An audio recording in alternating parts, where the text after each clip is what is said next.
Our story takes place in the city of Ebelstein, a place with a very medieval look. There lives an elderly man known to everyone as the Proud Old Man. Despite his name, he could only use one star magic and lived in the poor districts. The old man claimed to be an archmage, but was always irritated, and would even argue with children who were playing around. At that moment, a boy with white hair and red eyes was watching the grumpy old man. This young man then reveals that he learned to use magic from that old man. Apparently, there was no big reason for the boy to have become his apprentice. The old man just needed a follower to stroke his ego. Meanwhile, the young man needed knowledge to become stronger. The seasons then passed, and the boy's training continued without stopping. One day, the master watched his student practice. With a blue aura around him, the white-haired boy concentrated and released a large amount of mana. Surprised by this, the old man wondered if the boy had already understood the flow of mana. With his red eyes shining brightly, the protagonist showed an absurd amount of talent. He then extended his hand and created a powerful blue light with his energy. Right after, the boy cast a spell that took the form of a sword of light. The attack flew quickly and hit a wooden wall head-on. After the powerful spell, the young man was exhausted while his master watched him. The old man was shocked by what he saw and broke into a cold sweat. Even while doing chores for the old man, our protagonist remained determined to learn. Even with his talent, the young man became a one-star mage in just 1 year of training. But the old man said that was nothing, as nobles reach 3 stars before coming of age. He said that a commoner like the boy would never reach that level and would give up at 2 stars. The master always said that bloodline was everything and that the boy's effort was useless. At this, the protagonist wondered if the old man said that out of envy for things he couldn't achieve. That night, the boy stayed by his master's side near the campfire for a long time. The next day, a heavy rain began to fall nonstop over the city, and when the young man returned home, he found his master lifeless on the floor. The old man's body was covered in bruises, so he had clearly been attacked. Initially, he thought the old man had gotten into a fight somewhere and ended up on the losing end. But later, the boy discovered that his master had actually been attacked by the guards. With that, the young man buried the old man's body in a shallow grave with a wooden cross. Apparently, the master was caught trying to take a 2-star magic book from the warehouse. He didn't understand why the old man would do that. And at that moment, a blue screen appeared. That old man who talked so much about noble bloodlines ended up doing something unthinkable. The system said he had mastered the basics and could now choose his primary school of magic. 4 years passed, and the boy revealed that he wasn't actually from that world. During that time, he met a very skilled woman named Katia Flameheart. She was from a bankrupt noble family in a 3-star mage wanted by mercenaries. So she started working for a company and taught the young boy magic. Our protagonist learned many things from Katia, who was a 3-star mage. One day, they were talking in a tavern called Beldern's Tears. The woman said it's natural for a mage to have ambitions and that the young man named Derek has talent. But she warned him that excessive greed would only delay his achievements in the future. The white-haired protagonist agreed with his master and said he would remember that. Then the mage asked her student to close his eyes and concentrate to feel the mana. She instructed him to feel the origin and flow of the energy and to manifest whatever he imagined. With that, the boy obeyed his teacher and released a powerful blue aura from his body. The master realized he had an absurd amount of mana and very stable control. At that moment, the boy's eyes glowed a shade of purple as the energy flowed. The woman was impressed by the amount of power he was releasing at once. Suddenly, a large explosion occurred outside the tavern, startling everyone. The people inside panicked and wondered what was happening. The boy was also startled by the commotion and looked at his hands, not understanding anything. Seeing this, his master quickly grabbed his hand to try to calm him down. She then told the young man not to say anything and to just follow her out of the place.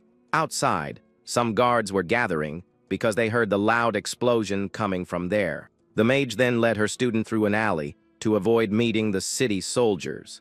The young man continued to follow the woman, not understanding what had just happened. At that moment, she stopped and told the boy to listen carefully, to what she was about to say. The boy agreed and waited attentively for his master's words. The woman explained that nobles are sensitive about their privileges, and magic is the greatest of them all. She continued, saying that innate power is a blessing only for the nobility, and the few commoners who reach that level dedicate their entire lives to it. With that, the mage revealed that he had used a two-star illusion spell called auditory hallucination. So at 14 years old, he became a two-star mage, and the system confirmed his new skill. After that, Katja continued to teach him various spells and tell him about high society. A year passed, and the woman had to leave, leaving the young man behind. Apparently, Count Elvester's family had appointed her as a private tutor.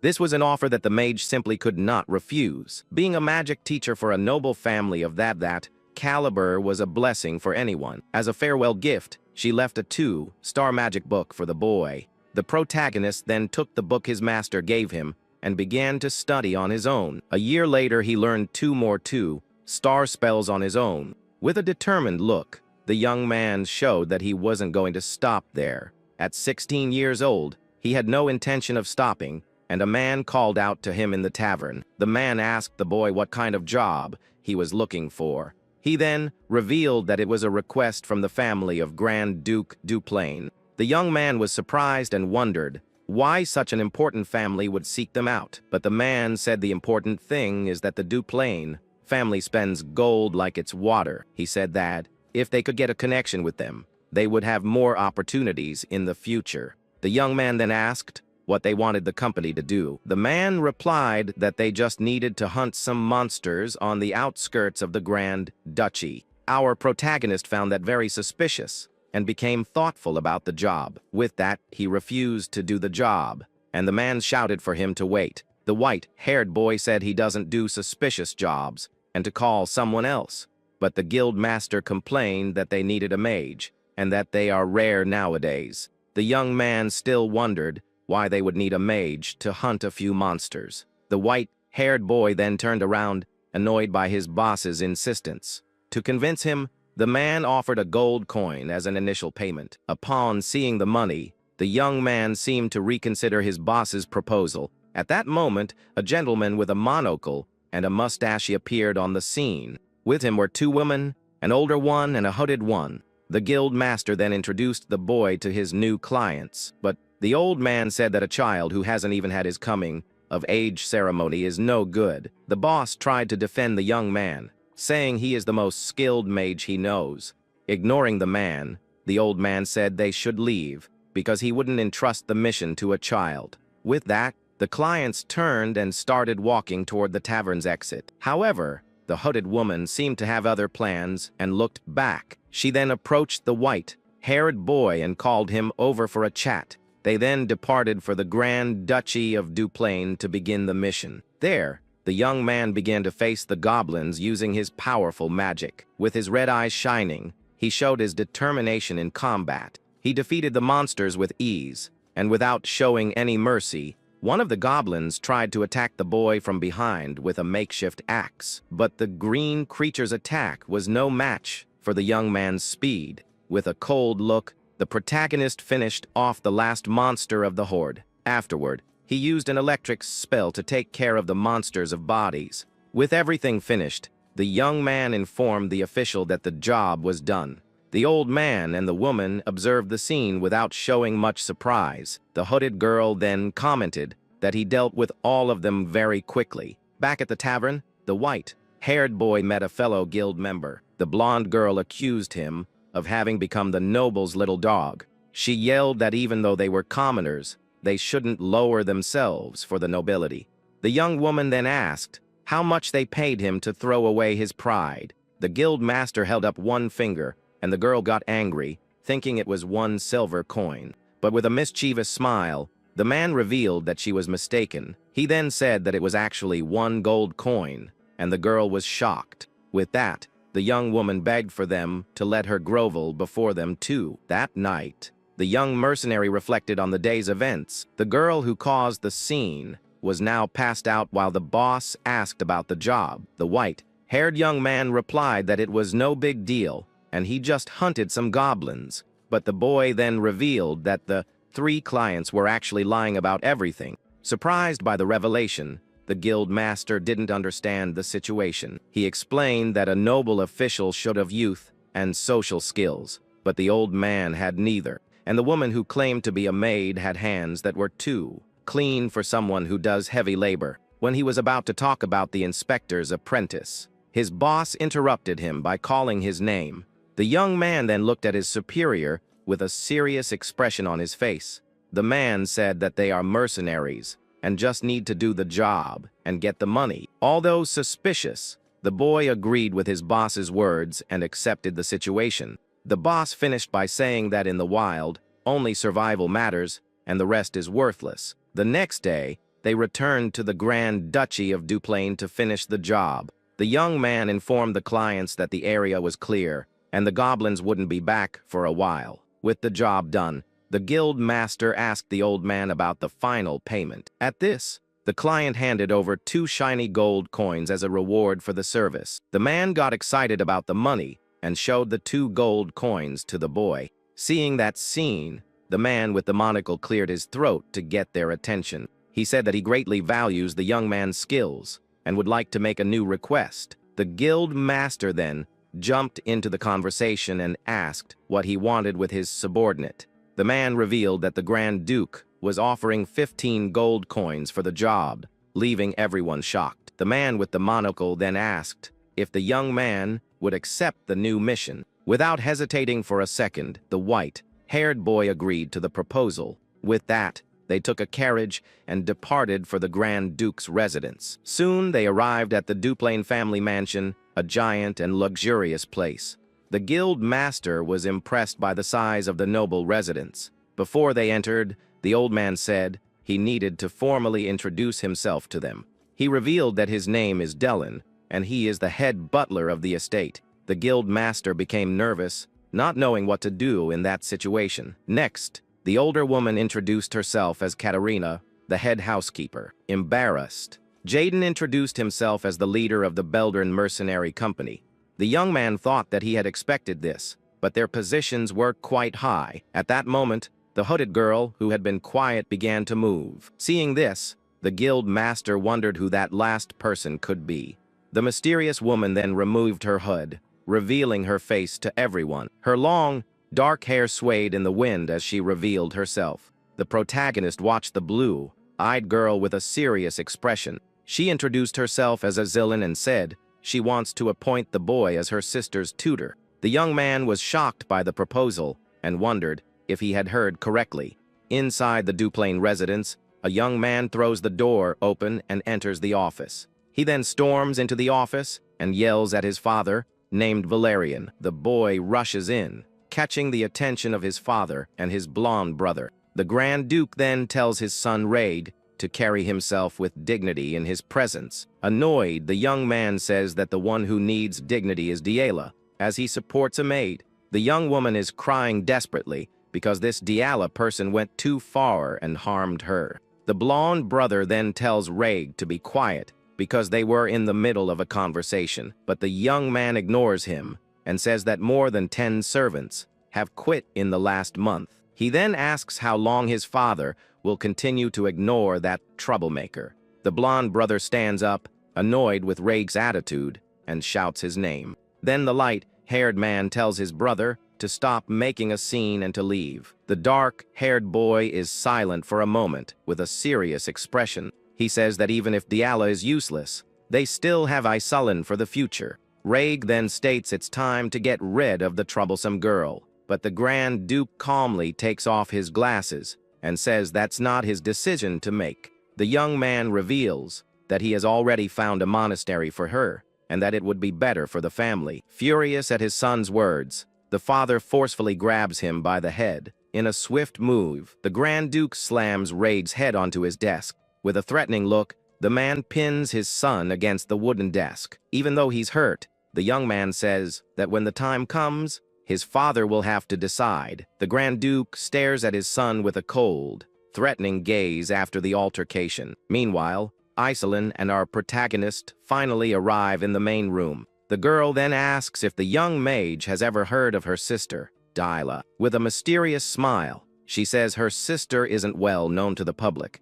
At that moment, the large office doors open, and they enter the room. Inside, they find Reg with an injured face and his blonde brother. The light-haired man greets Iselin and asks how her stay was. The young woman replies with a smile that she lived comfortably, thanks to his care. Then the older brother says that Reg is hurt, and that they can talk later. With his red eyes, the protagonist observes the whole situation in silence. The blonde man places a cloth on Reg's head to tend to his injury. The white-haired boy continues to analyze the strange dynamic of that family.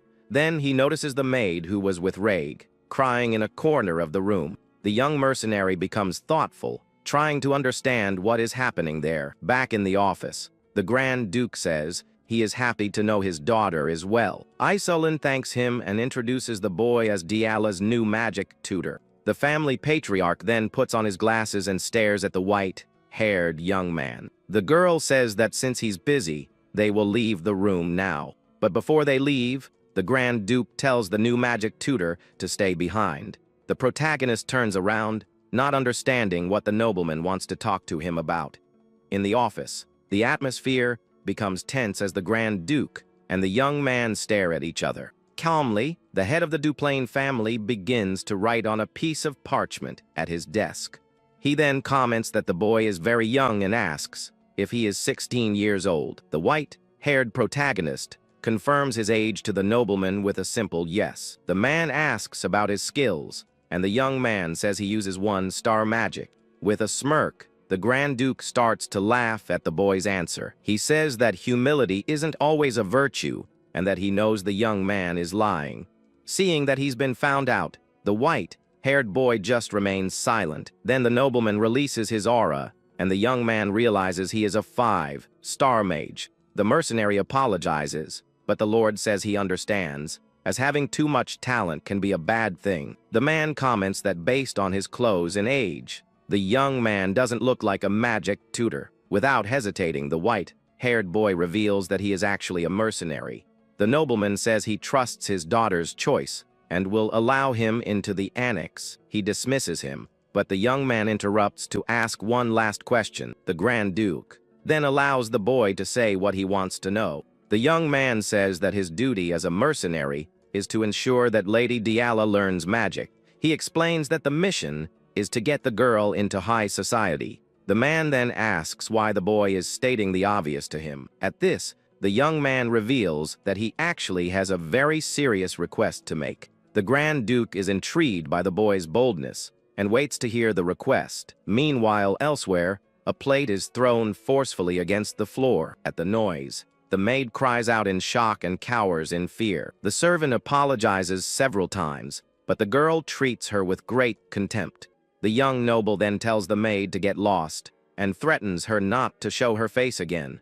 In another room, the guild master asks Iselin why she chose that boy. He says many tutors would line up for this job, and it would be difficult for a commoner. The young woman reveals that she has already tried the most famous tutors, but they all gave up. She goes on to say that the young man's master was a bankrupt noble, so he learned a lot. Because of this, the girl believed he could guide her sister Diala with kindness. The man then laughs and says that Iselin needs to learn to read people better. He reminds her that the boy grew up on the streets and didn't survive on kindness alone. The young noble is surprised by the man's words and seems to rethink her choice. At that moment, our protagonist is guided down the hallway by a butler. The white-haired young man then approaches a large wooden door in the hallway. With that, he raises his hand to knock on the bedroom door. The boy then knocks twice on the door, waiting for a response from the other side. Receiving no answer, he just stands there silently for a moment. Seeing that no one was going to answer, the young mercenary decides to open the door himself. Upon entering the room, he greets the person sitting inside. He then introduces himself as Derek to the brown-haired girl sitting at the table. The blonde-haired girl, who reveals herself to be Diala, tells the young man to approach. Obeying the order, the white-haired boy walks toward the noblewoman. At that moment, the young woman gives a mischievous smile and seems to have a plan in mind. Suddenly, she throws something in the boy's face, who can't dodge in time. As a result, the young man is completely soaked with dirty, disgusting water. The girl then starts laughing and says she thought a sewer rat had come in. She humiliates him, saying that on second thought, he really does look like a sewer rat. The young noble then grabs a nearby chair to use for support. With it, she climbs onto a small table to be taller than the boy. Then the blonde dumps a bucket of dirty water on the new magic tutor's head. The mercenary just stands there in silence as the water runs down his face. The girl complains that she's out of water and regrets not being able to humiliate him more. But the young man lifts his head and stares at her with a cold, frightening gaze. Seeing that expression, the girl is shocked and speechless for a moment. Annoyed, she tries to kick him, but the boy grabs her leg tightly. The young man then kneels in front of the noblewoman, still holding her foot firmly. The girl gets angry for being touched and insults the white-haired mercenary. She then covers her nose and complains that he stinks because of the dirty water. Despite being humiliated, the young man continues to stare at the noblewoman without showing any emotion. The girl then leans on the table and seems to prepare to continue the humiliation. The noblewoman continues the humiliation and tells the sewer rat to know his place. We then return to the young man's conversation with the Grand Duke in his office. The head of the Duplain family was looking out the window while thinking about the situation. With a serious expression, the older man listened to the mercenary's words.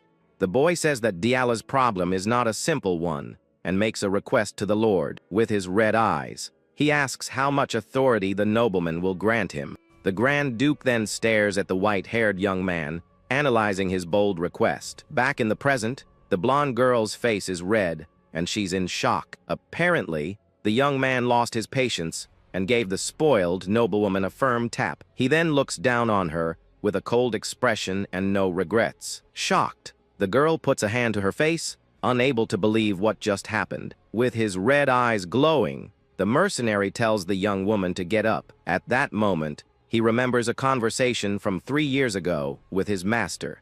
Back then, he had asked Katia what to do with a very stubborn student. The mage replied that she would try to understand and embrace that type of student, but the boy finds the answer too idealistic and asks about the worst cases. The master explains that if communication fails, a different starting point is needed. With a serious look, she reveals that the method is to simply use fear to your advantage. Back in the room, Diallo is still on the floor, completely frightened by his actions. The young man then tells her to treat others with respect and to get up now. The spoiled noble then pushes herself up from the floor to try and stand after the lesson. Full of anger, she throws herself at the young mercenary, trying to fight back. The girl yells that a commoner like him has no right to touch a noblewoman, but the boy loses his patience completely and gives the young woman another tap to quiet her down. He then says he won't have to repeat himself twice for her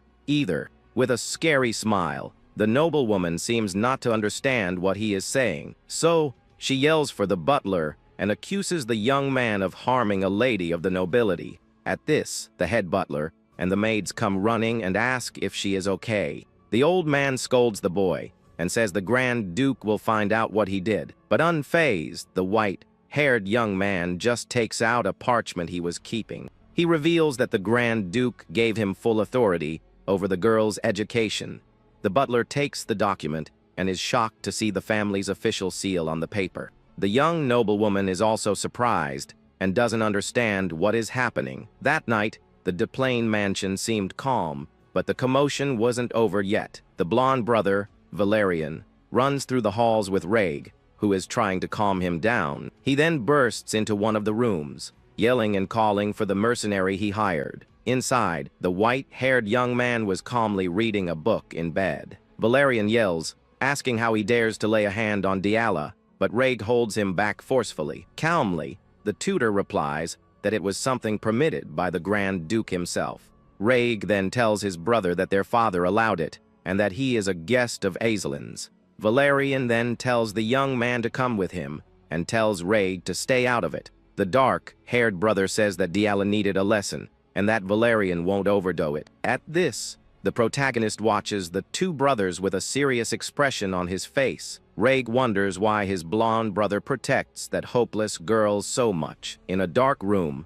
a few old dolls are sitting on the floor near the door. Valerian then invites the young man to enter his sister Diala's old room. He explains that this was her room in the main house, and it has been untouched ever since. The white-haired protagonist observes an unfinished painting on an easel. The nobleman reveals that his sister loved to draw and looked adorable showing off her work, but he says that she never finished a drawing and always left a blank space. Valerian apologizes for getting worked up earlier, and the young man tells him not to worry. The mercenary then asks why he brought him to that room full of paintings. The blonde-haired man wanted to show that Diala didn't deserve to be looked down on like that. He says she became obsessed with her bloodline and ended up being sent to the annex.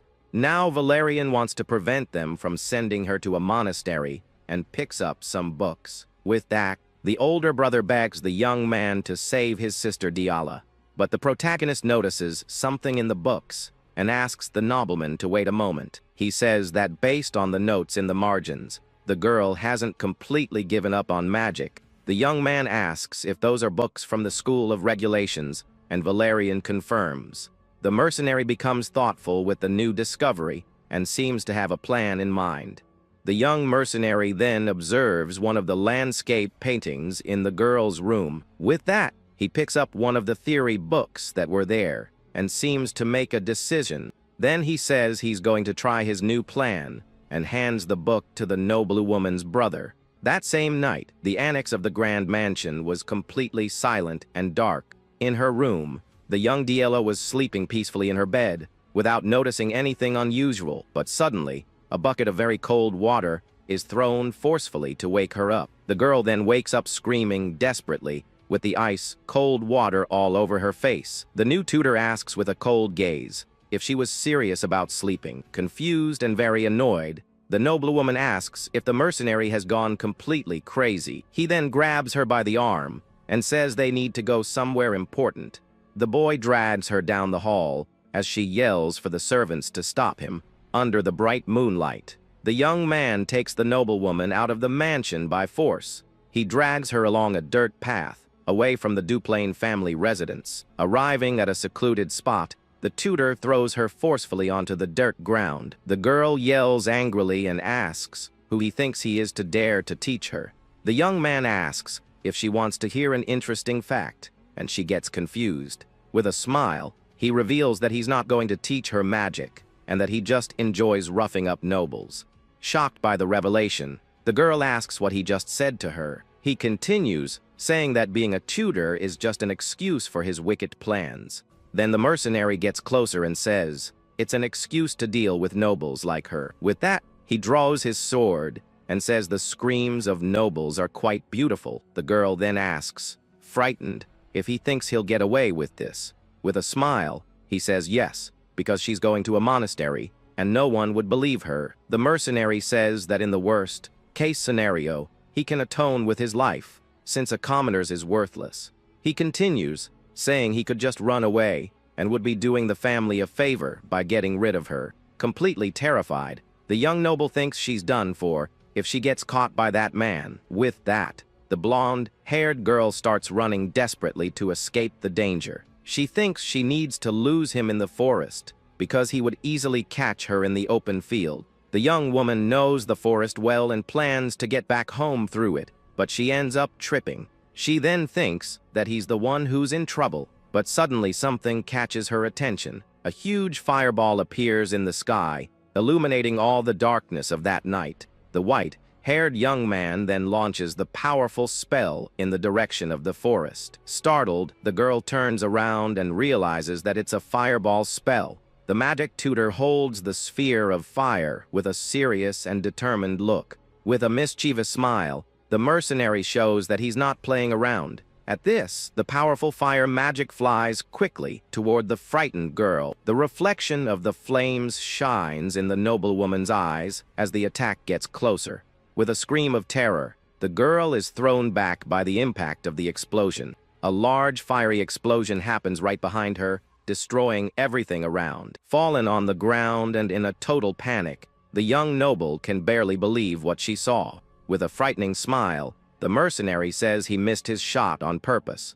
The full moon lit up the night as the chase continued through the dark forest. Because of this, the young noblewoman ran desperately to try and save her own life. On her face, the girl showed a mix of fear and determination to escape, but in a moment of distraction, she ended up tripping over a tree root in her path. From the trip, the blonde girl fell hard onto the dirt ground, unable to protect herself. Fallen and exhausted, she could barely stand and only stared at what was coming toward her. Suddenly, a powerful blue energy arrow appeared and flew at high speed. With a focused look, the magic tutor prepared his next attack, without any hesitation. Then, the energy arrow zoomed right past the noblewoman, who was lying on the ground. The young girl was in shock and couldn't react after seeing the magical attack pass so close to her. The mercenary then praised her movements and said it was hard to believe she stayed in the annex. Out of breath, the girl just stared at him in silence,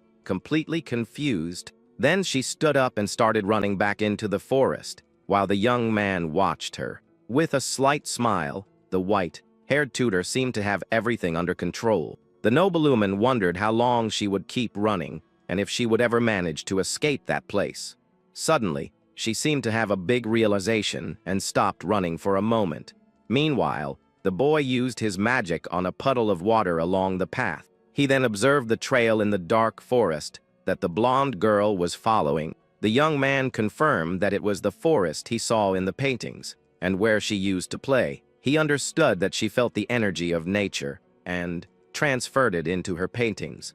With his red eyes glowing, he seemed to have understood exactly what was happening. Then, the girl got tired of running and threw a stone at the mercenary's head. But the white-haired young man just calmly drew his sword to defend himself. With a quick motion, he cut the stone in half with no trouble at all. The noblewoman was then in shock and totally frightened by the tutor's skill. He praised her attitude for trying to fight back and said it wasn't an easy decision to make. Exhausted, the girl fell to the ground gasping for air, with no strength left to keep fighting. With a cold look, the young man said it seemed she had no more energy to run. He then pointed his sword at the noblewoman and asked if she had any last words. But with a smile, the girl didn't seem to care much about his threat. She challenged him and said she wouldn't lower herself like commoners would in that situation. The mercenary then asked why she was so obsessed with her noble lineage. The blonde young woman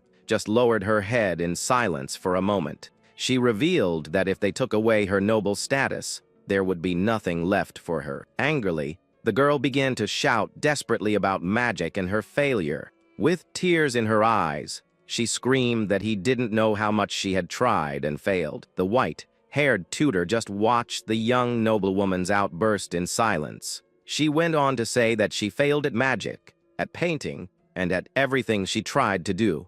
Desperate, she asked what else was left for her besides her noble lineage. The girl then fell to her knees and wondered what she was without her social status.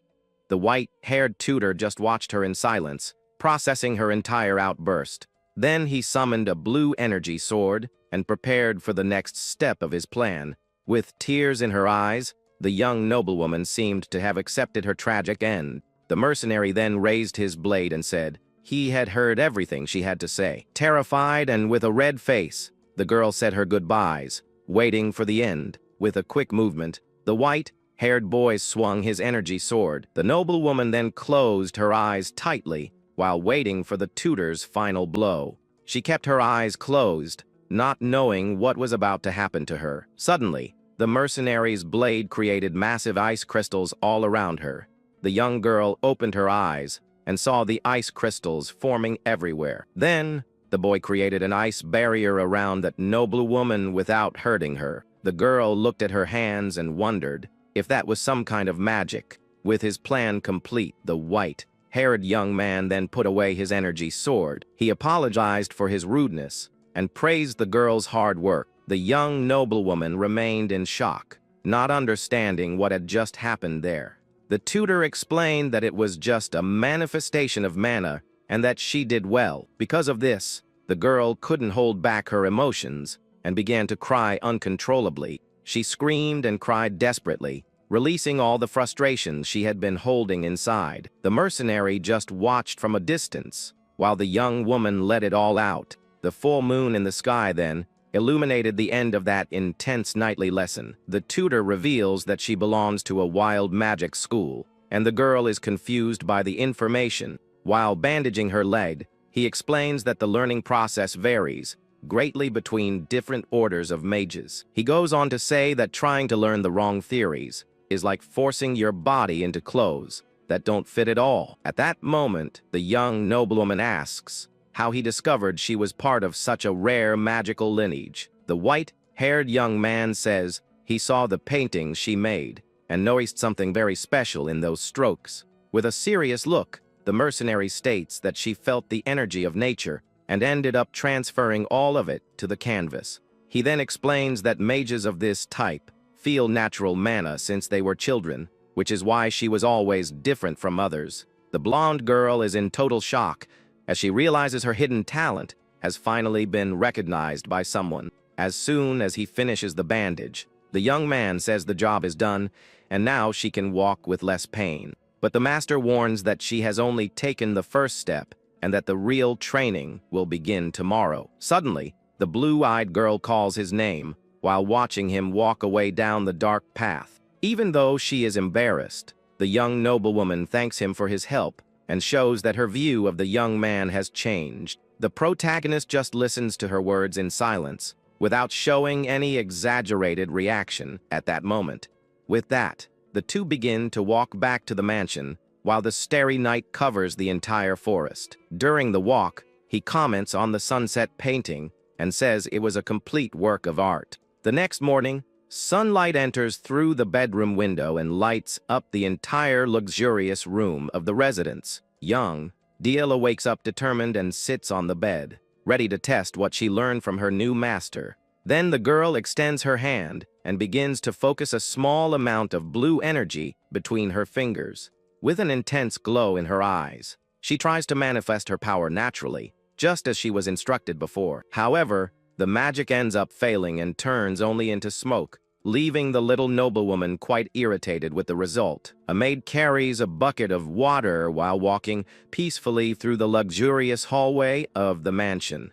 At that moment, the young blonde girl suddenly opens the door and scares the distracted servant, who almost falls. Startled, the bucket slips from her hands and the water splashes everywhere on the hallway carpet. The dirty water hits the young noblewoman's dress directly, leaving her frozen in that unexpected situation. Desperate, the employee begins to apologize frantically for making such a serious mistake in front of her, but the girl just stares at the woman with a cold look, without expressing any kind of emotion or immediate anger. Then the servant kneels and begs for forgiveness, fearing she will be mistreated by the mistress, as she was in the past. Surprisingly, the girl just tells her to be more careful and continues on her way as if nothing had happened there. Because of this, the maid is in total shock and wonders why she didn't get a slap or a shout from the spoiled girl. As her other colleagues approach curiously, they try to understand what changed in the young mistress's strange behavior. In another room, the white-haired tutor sleeps peacefully, enjoying his rare moment of rest and great peace. Suddenly, violent knocking on the door wakes the young man, who complains about the infernal noise so early on his day off. He then opens the door while rubbing his eye and trying to understand the reason for all the shouting in his ear. At that instant, the blonde girl appears accompanied by the butler and demands that the magic lessons begin at this exact moment today. The gentleman with the monocle is shocked to discover that the young girl finally managed to manifest her mana alone in her room. With a determined look, the student orders the mercenary to teach her quickly because she is very anxious to progress soon. But the young man simply closes the door in their faces and tells them to come back only in the afternoon because he wants to sleep. At this, the butler begins to cry with joy seeing that his mistress has finally decided to take her studies seriously. Irritated by the dismissal, the girl begins to pound on the wood and screams for that person to open the door right now. Even with all the scandal outside, the white-haired young man goes back to bed and decides to ignore the little brat. The day dawns radiantly over the enormous mansion of the noble family, while the sun shines in the blue sky. Then we hear the sound of firm footsteps echoing through the luxurious corridors of that immense property. Two maids comment in surprise that Lady Yahello hasn't broken a single plate all day. Because of this, rumors spread, and everyone finds out that the girl finally managed to use her mana. At that moment, someone approaches the servants as the sound of boots gets louder and louder. The dark-haired young man stops and asks what the two of them were saying about his sister just now. Meanwhile, the patriarch of the family continues, writing calmly on a parchment with his quill. In the office, the Lord receives his children to discuss the news about the little girl's magical progress. The Grand Duke states that it is excellent news and seems satisfied with his daughter's progress. But the young man with green eyes says it is still far too early to celebrate such a simple achievement. Irritated, the blonde brother yells at Rhaeg for not being able to give a single compliment to his own sister. At that instant, the father observes his son's argument with a serious and very attentive look from behind his glasses. He remembers that the girl caused many problems in the past, and they shouldn't cancel her trip to the monastery. The leader of the house continues his task in silence, while weighing the future of that troubled child. Time passes and the sun remains strong, illuminating every corner of that vast medieval kingdom. Inside the room, the noblewoman appears, sitting with her back turned, and seems to be pouting very much about something. Then the white-haired mercenary enters the place and asks if the girl is pouting for some reason. At this, the blonde girl replies that she isn't just pouting, but is actually very angry about everything that is happening. The young man scratches his head and states that acting like a spoiled child won't help anything in that situation, but the little girl screams again, saying it's not a tantrum, and reaffirms that her feeling is one of pure hatred. With that, the white-haired young man says that throwing a tantrum is useless, and everything needs to happen in the correct order to work. But the blonde girl screams in anger and states that she isn't having a fit, but is showing that she is very irritated with him at this moment. The mercenary then stares at her with a serious and cold look while maintaining his calm posture in the face of the girl's revolt. He then says he's going to call it a tantrum anyway and leaves the little noblewoman totally speechless with his mockery. At that moment, the red-eyed young man places his hand on the chair as he prepares to give an important lesson. With that, he explains from his own experience that using too much mana at once can cause total exhaustion in a mage's body. He goes on to say that resting is just as important as training, but the girl seems to find that talk very boring and tedious. Noticing her discouragement, the teacher asks if she prefers a much less boring method to learn things now. Then he remembers when he used flames and his sword to scare the young girl and show who really calls the shots there. Remembering that moment of pure terror, the noblewoman begins to break into a cold sweat and feels a chill run through her entire body. She quickly changes her attitude and says she doesn't need anything radical and prefers to continue with the normal method instead. With that, the master begins to explain that after mastering the flow of energy, learning 1 star spells will be very easy for her. He reveals that the wild school has no strict rules and focuses on freedom, being perfect for those who learn on their own. The young man states that this style fits her personality very well, and this leaves the blonde girl quite curious at the sudden compliment. At this, the tutor explains that her free spirit has a great synergy with this type of magic, and her noble blood helps a lot. The girl remains silent for a brief moment, while processing those kind words she had never heard from anyone before. With red cheeks, she wonders if she really possesses some special talent for the mystical arts at that moment. The young man confirms that creating an ice wall on the first try proves her potential, and she asks if she is a true genius. But he soon warns that there is a huge difference between having talent and being a real genius, and the conversation continues through the window. Meanwhile, outside, the dark-haired brother watches everything while hidden and listens to the dialogue between the two in the room. At that moment, the dark-haired young man grumbles irritably as he realizes his sister is actually progressing and shows great dissatisfaction. The next day, the sun shines intensely over the enormous mansion, while the heavy training routine continues non-stop across the entire property. With that, the girl runs to the room and tells her master that she can manifest the power but cannot control the direction of the spell.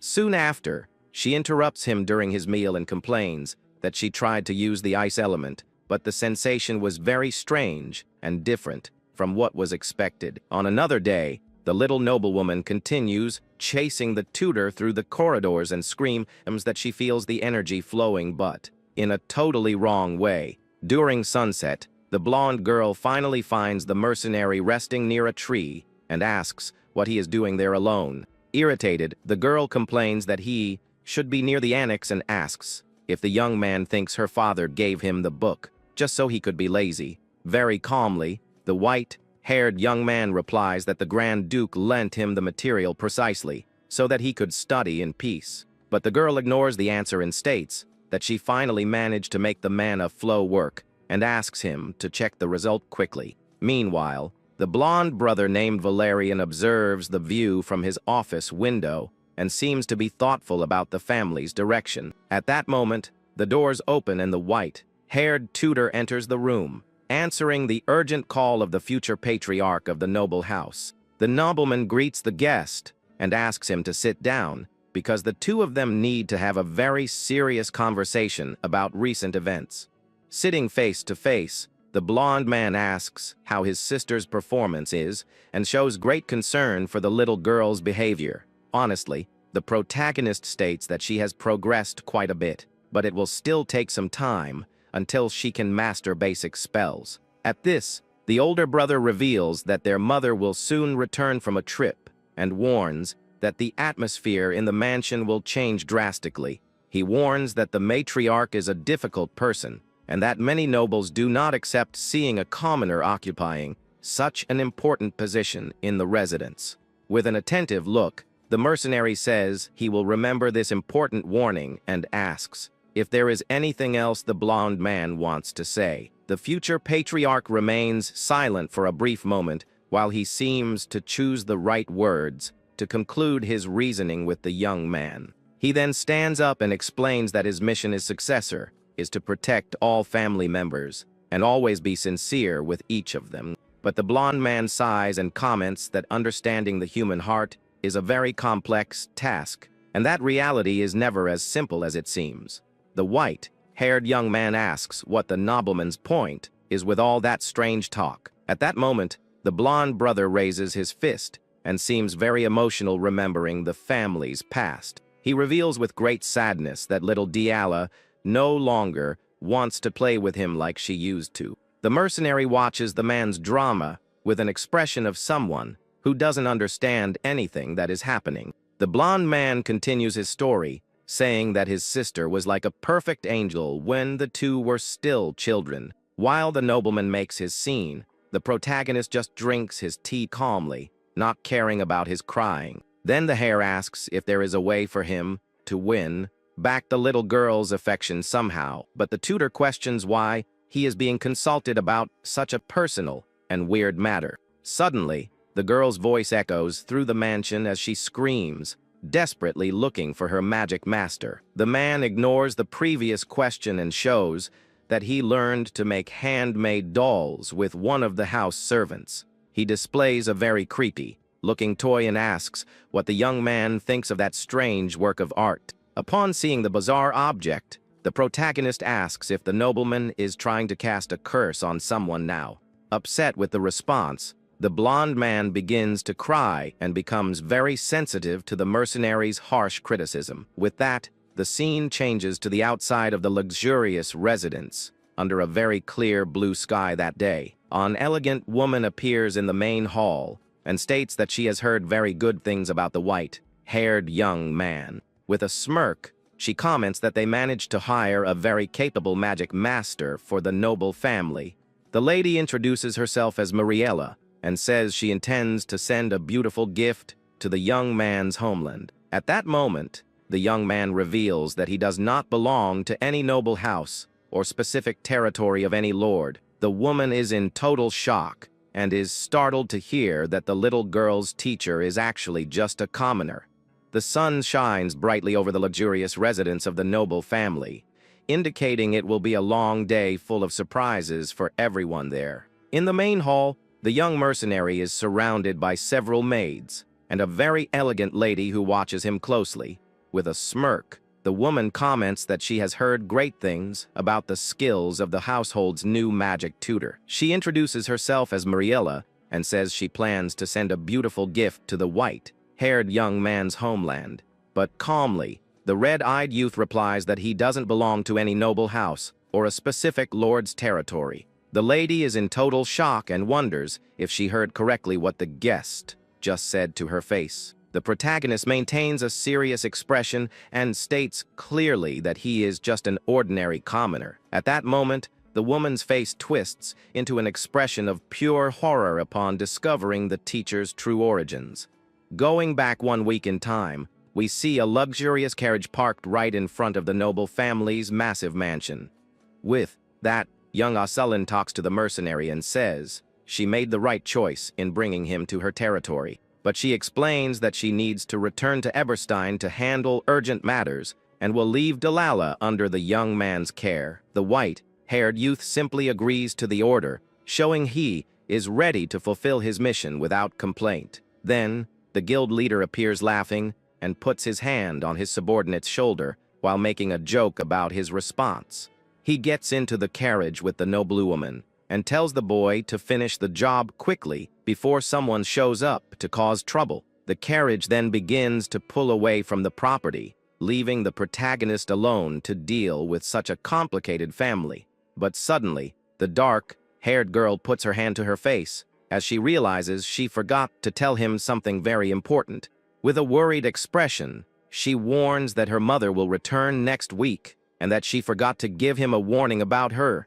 The bearded man asks if the family's matriarch is someone who truly needs such a serious and urgent formal warning. At that moment, the scene focuses on the luxurious details of the mansion's ceiling as tension gradually begins to rise in the room. With that, the noblewoman describes her own mother as a true embodiment of terror that no one would want to cross paths with. Marilla gets furious and shouts, asking if a commoner is really her youngest daughter's instructor. The patriarch remains calm and asks his wife to lower her voice while he continues holding his quill. But the lady continues screaming in desperation, saying the little blonde girl is the most precious daughter of that entire noble lineage. At that moment, the Grand Duke takes off his glasses and confesses that he also doesn't like placing ordinary people in such important positions. The lady then recalls that all the other noble teachers gave up, but questions how they chose someone from the mercenary underworld. The Lord then explains that finding good tutors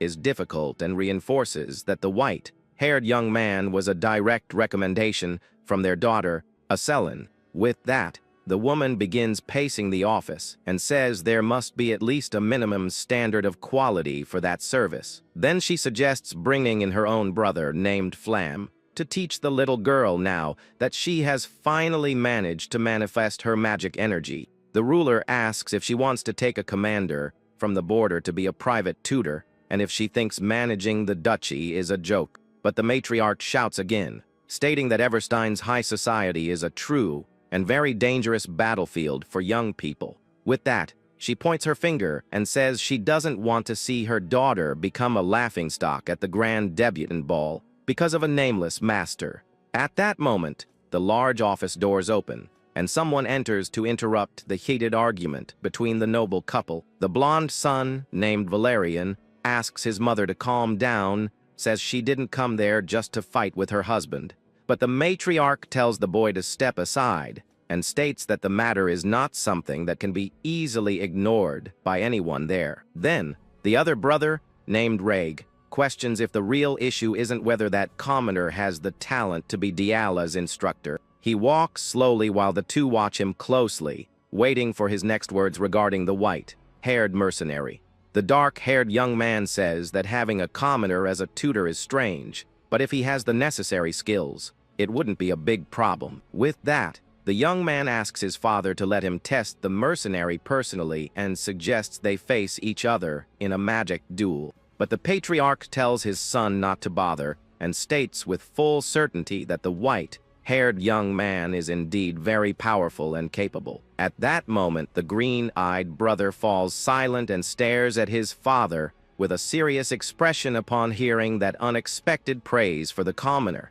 At that moment, the dark-haired young man suggests they test his sister's skills instead of just focusing on the mercenary. With that, the blonde brother becomes confused and looks at his relative, not understanding the real goal of this unexpected new challenge. Then the young man explains that if the master is truly good at what he does, the little blonde girl should have made incredible progress in a short time. While the head of the house remains silent, he seems to seriously consider the proposal to see his youngest daughter's performance on the battlefield. Then, the green-eyed youth begins to leave the area while his older brother tries to call him back to continue the conversation in the office.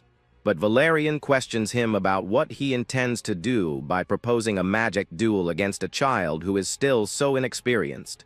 The young man in black asks if the blonde one really believes the little girl has changed her ways and forgotten all about her troubled past. At that moment, the heir states that she is still their only sister and that the family's blood bond should be protected. With an ironic smile, the younger brother scoffs at the term flesh and blood, showing that he no longer feels any affection for the girl. He shouts that the girl's behavior will destroy the noble lineage's name as soon as she is introduced to all of high society. Faced with these harsh words, the blonde brother becomes worried and wonders if his brother's hatred for the little girl has any real and dark foundation. At that moment, the young man states that she was the one who crossed the line first and that she should remain hidden from the whole world. In that annex, the future patriarch simply watches his relative leave while feeling the atmosphere inside the mansion grow increasingly tense. As soon as he leaves,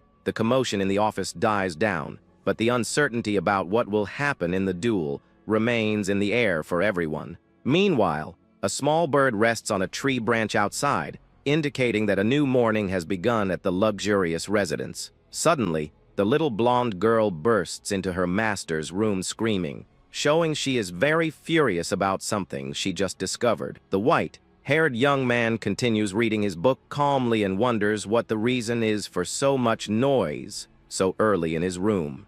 Then she throws an official scroll over the pages the young man was reading to get his magic tutor's full attention. With a determined look, the little girl states that if she loses this magic duel, the mercenary will be immediately fired from his position at the mansion. Despite the threat, the young man says he already heard that the opponent is an experienced one-star mage and that the fight will be difficult for her. The girl gets furious and shouts that the young man will be fired if he doesn't take that challenge seriously. At that, the mercenary calmly replies that he only does the work he was paid for and nothing more. He adds by saying that he has already received a great initial payment, so he doesn't care much about the rest. With that, the blonde girl is in total shock and asks if her instructor is being serious about this. 1 week passes, and the Grand Duchy's flag waves strongly, indicating that the day of the duel has finally arrived. The training courtyard is ready as the noble family and servants gather to watch the match. At that moment, the patriarch walks with authority, accompanied by his wife, who still seems quite irritated with everything. The white-haired young man bows respectfully and announces that the Lord and his entourage have just arrived. He maintains his calm and professional posture, even in the intimidating presence of all those powerful nobles. The father observes the young man and wonders if he is so confident for some secret reason. Sitting on his throne, the Lord thinks that someone with such courage should not be dismissed quickly. Firm footsteps echo through the area as the opponent approaches the battlefield with a deadly gaze. The dark-haired brother walks with his cape swaying, showing that he is ready for the confrontation. With a cold look, he states that this is no simple duel and that he intends to crush his sister. Then, the young man climbs the steps and promises he will make the little girl bitterly regret her entire past. The little noblewoman takes her position on the battlefield as the atmosphere turns heavy between the two siblings. Wearing her red hood, the girl shows a focused expression and seems ready for the fight of her life. But she is startled by what she heard and asks if her master truly doesn't care about anything besides money. Then he explains that her mana has already stabilized and that soon she will be able to cast powerful spells. At that, the instructor states that she has noble blood running through her veins, leaving the young girl completely speechless. He reinforces the wild school focuses much more on self-study than on receiving constant lessons from someone else. Then the girl shouts in annoyance, wondering why the tutor is saying all those strange things at that exact moment. The young mercenary simply listens to the little girl's venting with a calm and very peaceful expression on his face. Looking down, the blonde girl admits she knows she isn't the best student, but she shows she is being sincere now. Then she cries and says she wants to continue learning from the white-haired young man because she won't accept any other teacher in his place. The master remains silent for a brief moment while observing the determination and deep sadness in his student's eyes. With that, the wide youth begins putting on his glove and mentions that he has never participated in a formal noble duel before. But he states he can teach her how to win a real fight and asks if the little noblewoman truly wants victory today. At that time, everyone said that young Diala had no talent for magic, and that even famous tutors gave up on her. People commented maliciously that the Duplain lineage had already passed its prime, and that the youngest only knew how to throw tantrums.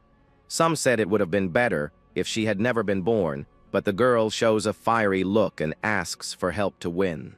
At that moment, the little girl walks toward the battlefield with her red cape swaying under that morning's radiant sun. He watches closely and realizes she is not there as a sister or as the youngest daughter of an important family.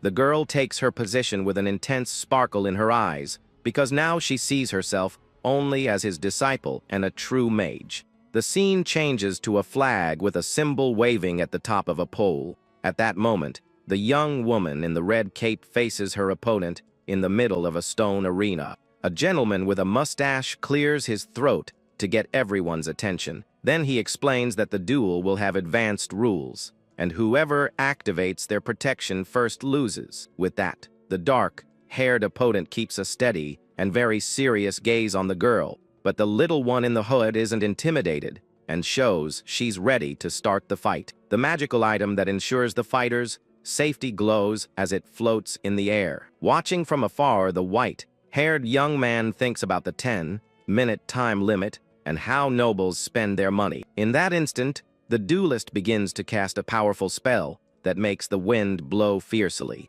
The impact of the energy begins to sway the blonde girl's clothes, but she remains firm in her spot. With his hand outstretched, he concentrates a sphere of green light that grows with each passing second. The young man says he's sorry, but he's going to have to send her back home right now. Unleashing a devastating attack, he launches all of that magic toward his small opponent. The blast of cutting wind moves forward, destroying everything in its path as she just watches. At that moment, the young woman's eyes reflect the glow of the attack coming her way. With agility, she makes a quick move and manages to escape the dangerous blow by ducking under it.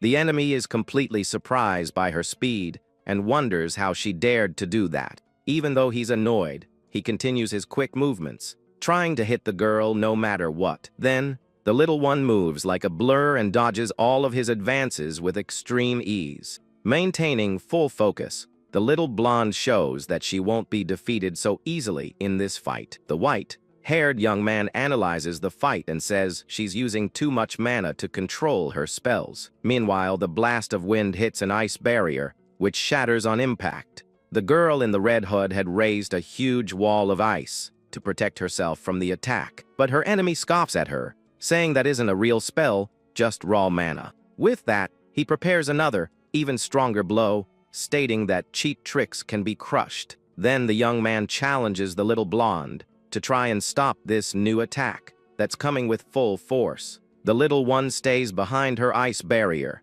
as the energy spheres fly in her direction. At this moment, we see a memory of the white-haired haired boy talking to the girl. He explains that mercenaries don't care about honor and their only goal is victory.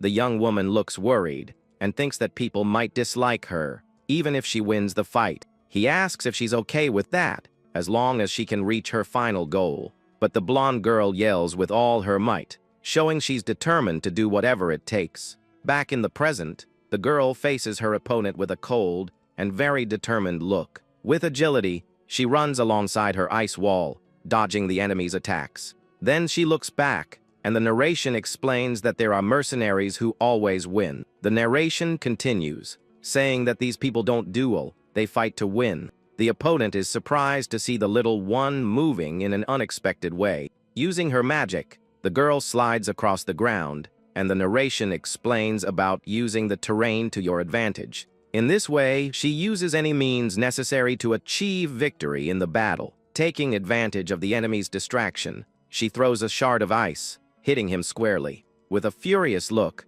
the girl in the red hood concentrates her magic for the next move. But her opponent smiles confidently and declares that this is the end of the line for her. At that moment, the little blonde is surprised to see a new attack being launched in her direction. A blade of wind rushes forward, and she throws herself to the ground to try and escape the blow. The attack hits the ground and kicks up a cloud of dust that covers the entire view of the arena. Watching from afar, the white-haired young man remains calm and continues to watch the duel. A lady in the audience becomes frantic and shouts the girl's name with her hands over her mouth. With that, she asks for the duel to be stopped because the young fighter could get hurt. A man beside her tells her to sit down and says the fight isn't over yet. She argues, saying the girl was hit, but he states that the protection wasn't activated. The man continues with his serious and focused gaze on the arena, knowing something the others didn't see. Back to the white-haired young man. He remains seated on the bench, watching everything calmly. He thinks that she didn't even blink and wonders if this was all part of the plan from the beginning. Meanwhile, the duelist walks through the arena, searching for his opponent in the middle of the dust.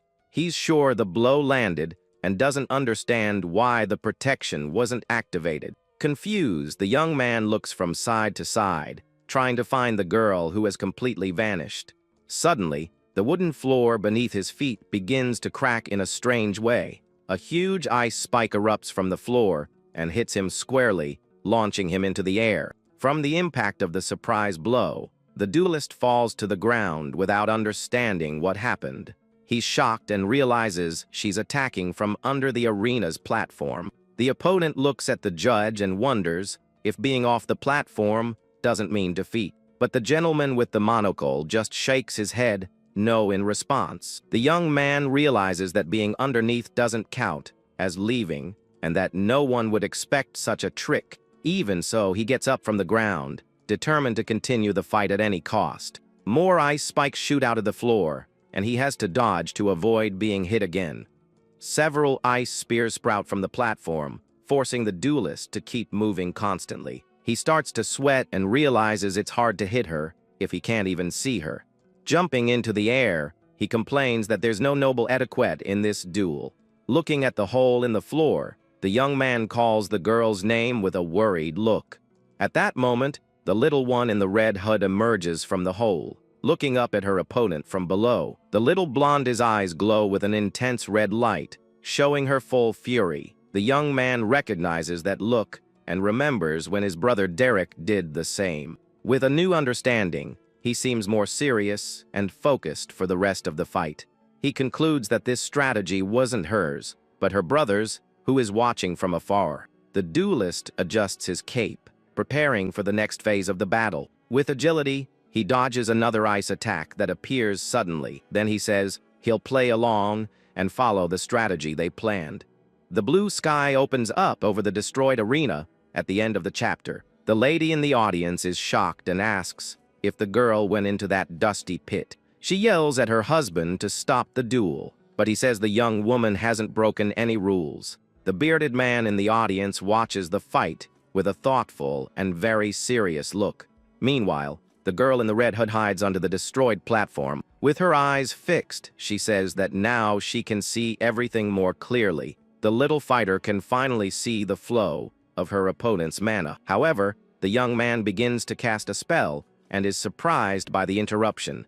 An ice spike hits the floor near him and throws him off balance for a brief moment. He's furious because she breaks the floor every time he tries to cast a spell, and he can't lose. With a drop of sweat running down, he concentrates to think of a new plan of attack. From above, we see the fighter alone in the destroyed arena near the fallen flag on the ground. The girl notices that the flow of mana has stopped and suspects he's up to something. She gets ready and thinks she'll attack him as soon as he starts to cast the next spell. Seeing the scene, the judge gets startled and tries to get the young master's attention in the middle of the arena. The young man surprises everyone by jumping and balancing on top of the flagpole. He knows that from this distance, she can't react in time, but casting a spell from there is impossible. So the young man decides there's only one way to win and concentrates his blue energy. He's going to destroy the entire platform without needing an incantation for it. The white-haired brother watches the scene with a serious and very focused look. With a blue energy explosion, the wooden platform begins to fall apart. The force of the attack is so great that the flagpole breaks at its base. With that, the young man starts to fall along with the pole that couldn't handle the power. The entire arena goes up in a gigantic explosion that kicks up a lot of dust. Frantic, the lady in the audience shouts the young man's name, her face full of worry. Amidst the smoke, the young fighter manages to land safely on the ground. With a sharp gaze, he focuses on a specific point in the middle of all the confusion. The silhouette of the little one in the red hood runs at high speed through the dust. Then, Reg prepares a blue magic arrow and aims it in the direction of his opponent. With a quick move, he fires the energy projectile, which cuts through the air like a bolt of lightning. The girl's eye reflects the glow of the arrow approaching her dangerously, but the little blonde holds out her hand and manages to stop the magic attack at the last second. The palm of her hand glows intensely as she holds the energy with ease. With her hair flying, she maintains her serious expression, completely focused on the battle. The arrow transforms into a shovel of bright blue energy under the girl's control. Then, she redirects the attack and sends the shovel back to its original owner. The little one runs right behind her counter, attack to put even more pressure on the enemy. The young man thinks that if he lands one magic arrow, he'll get the advantage in the fight.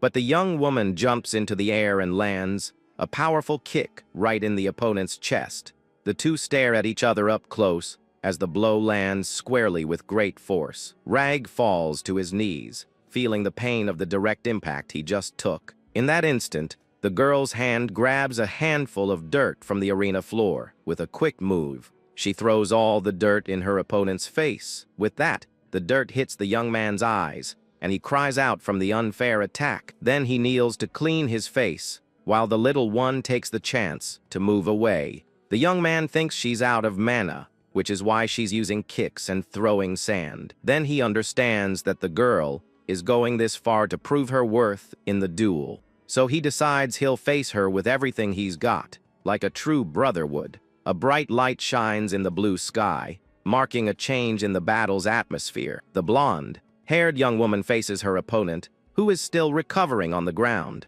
With a hand on her head, she looks exhausted, but her eyes show she won't give up. At this moment, a little bit of blood trickles from the corner of the little fighter's mouth. We see a drop fall, and the scene changes to a memory about using magic. A voice explains that mana is like paint, and a spell is the brush used to paint with it. The white-haired young man teaches that with the brush, you gather the paint and create an image. Then the red-eyed young man concludes his lesson by saying that this is what they call magic. The little one's eyes sparkle, amazed by her master's explanation. Under the starry sky, the boy shows her the power of mana flowing in the air. Back in the present, the little blonde closes her eyes and seems to find new strength. She remembers that mana is paint, and a spell is the brush as a blue aura surrounds her. With that, the young woman begins to feel the mana stirring at her fingertips. The blue energy glows brightly in her hand as she prepares for the attack. With a determined look, The girl says she's going to paint a picture with this magical paint. The narration says that this is magic, as the girl is enveloped in a blue aura and creates an ice spear. At this, the judge with the monocle is completely shocked by what he's seeing happen in the arena. The lady in the audience is also startled and says the young woman is using a one-star magic. The opponent recognizes the ice spear and worries that she might cause an accident with so much power. But the little one in the red hood doesn't hesitate and remains focused on her attack with a steady gaze. Then her opponent also surrounds himself in a blue aura and prepares for the final showdown. He moves forward, saying that even with one-star magic, he's still one step ahead of her. With that, the young man decides he'll hit her first to guarantee his victory in the duel. The little blonde points her hand down and concentrates all her energy into the decisive blow. At that moment, Reg fires several energy arrows that fly toward the girl. The two spells collide in the center of the arena and create a blinding explosion of light. The impact generates a huge shockwave that destroys what was left of the battlefield. In the stands, the young man's mother shouts the little one's name, her face full of dread. In the middle of the smoke, a golden sphere of energy glows brightly, protecting someone.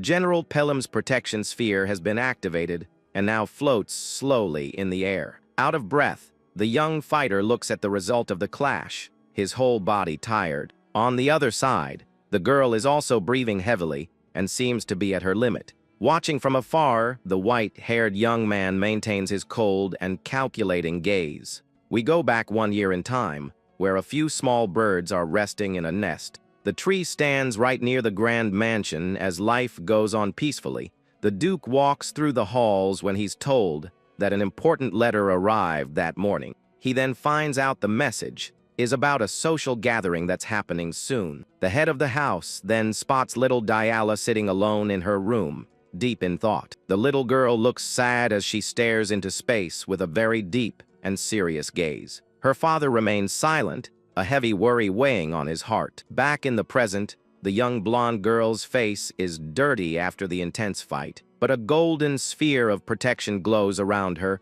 making sure nothing worse happens.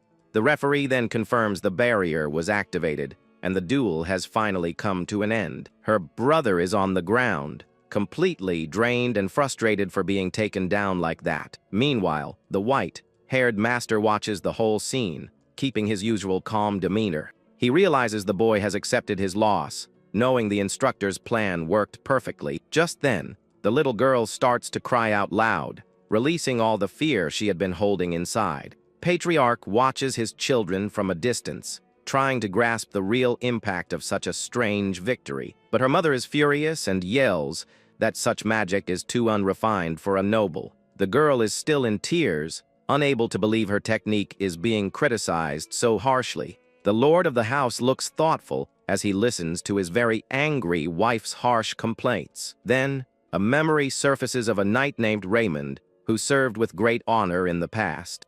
He's talking with a veteran who praises his courage, saying he has his father's eyes. The man speaks of ambition and gives thanks for the opportunity, all while keeping a steady gaze. At that, little Diala can't hold back her tears and begins to cry from exhaustion. The head of the house watches it all with a very serious expression, as if judging what just happened.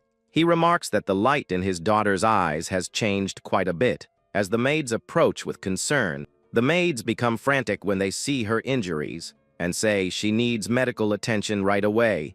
But the girl quickly pulls away with a sharp movement, showing she doesn't want anyone to touch her. The little blonde girl walks through the damaged area while her opponent stays behind, speechless. The dark-haired boy seems speechless and just watches his sister struggle to walk away. He then scratches his head and congratulates the young girl on a job well done, even though he's clearly shaken. One of the staff members then approaches to carefully guide the little girl to her room, but the young noble ignores her and keeps walking, her face grim and full of determination.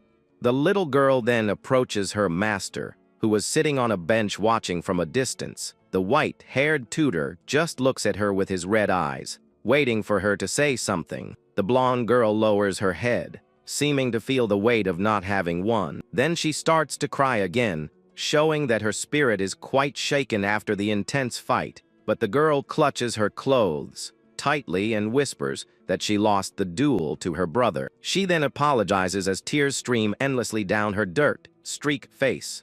The master watches his student's distress, keeping a calm expression so as not to make things worse for her. He then places his hands on her shoulders and tells her in a very gentle way that it's okay. He finishes by saying it's okay to lose, comforting the little girl under the blue sky. Then the young man says she should use this feeling to climb even higher and become very powerful.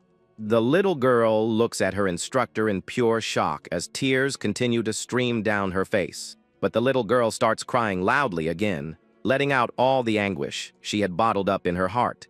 The maids watch the scene from a distance, worried about the young lady's emotional state. Then we see the feet of an elegant woman quickly approaching the commotion. The matriarch then runs over frantically, crying out her daughter's name when she sees the terrible state she's in. The lady kneels to comfort the little blonde girl, saying she can't believe what she's been through. Her mother says everything is okay now and tells the child to get medical help right away. The mercenary's student accepts the hug, trying to calm down in her mother's arms.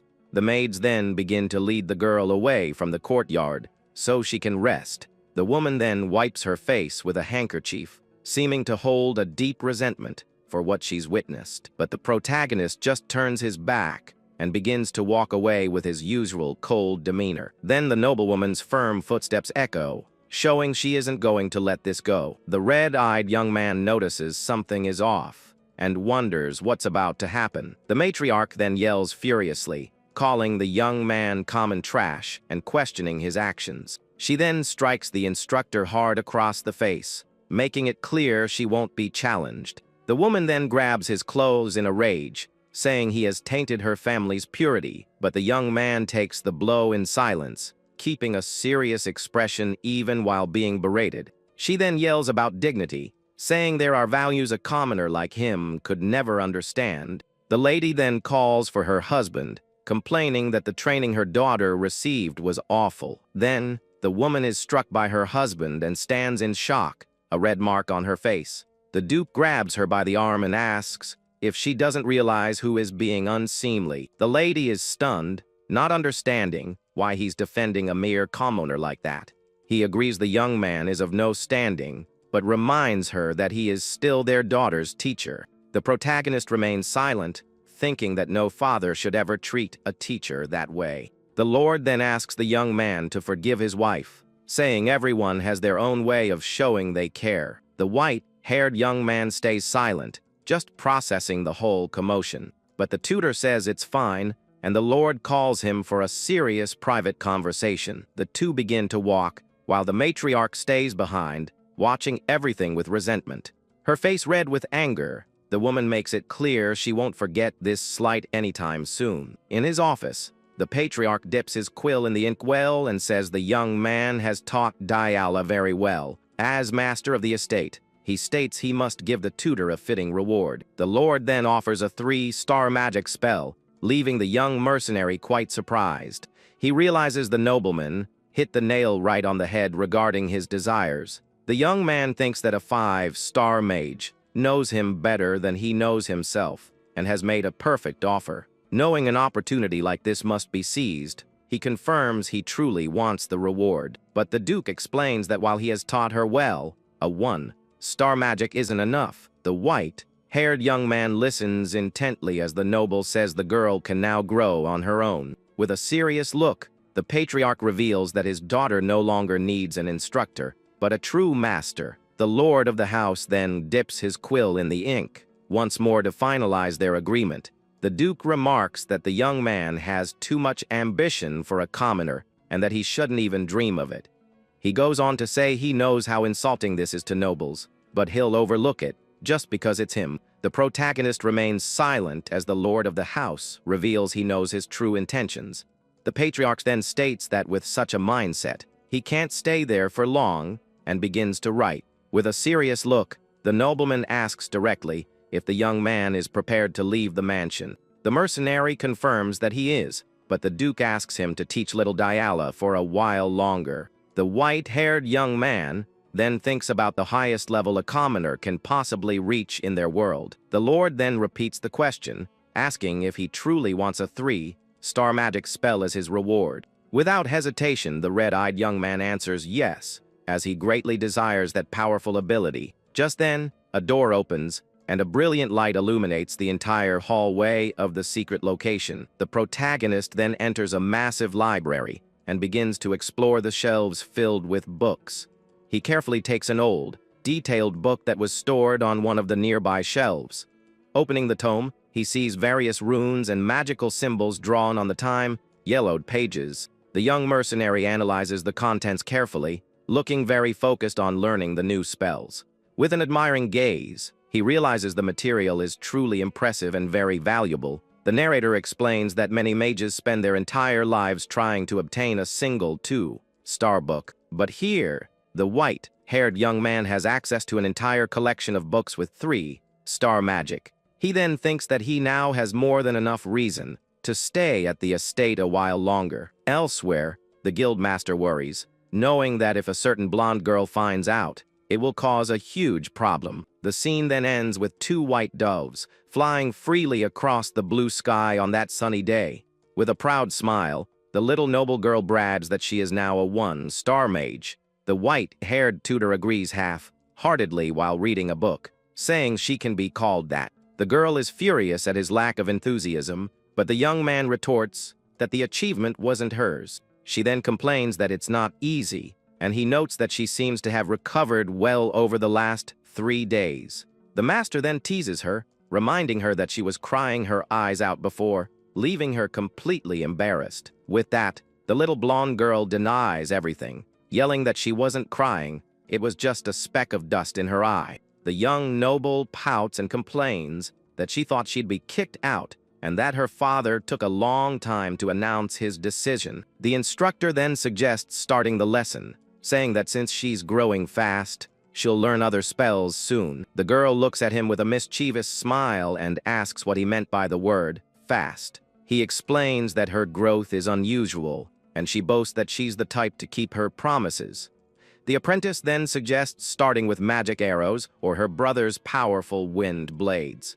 She also mentions her incredible ice spear, but the tutor cuts her off, saying she'll be training manifestation. Confused, the little girl asks why, since she thought they were going to learn 1-star spells. The white-haired young man explains that there are many reasons, but in the end, the basics are always the most important. The little noble then agrees to the mana training, even without understanding exactly what he means. With a bummed-out face, she laments getting all excited for nothing, thinking she would learn something new and cool.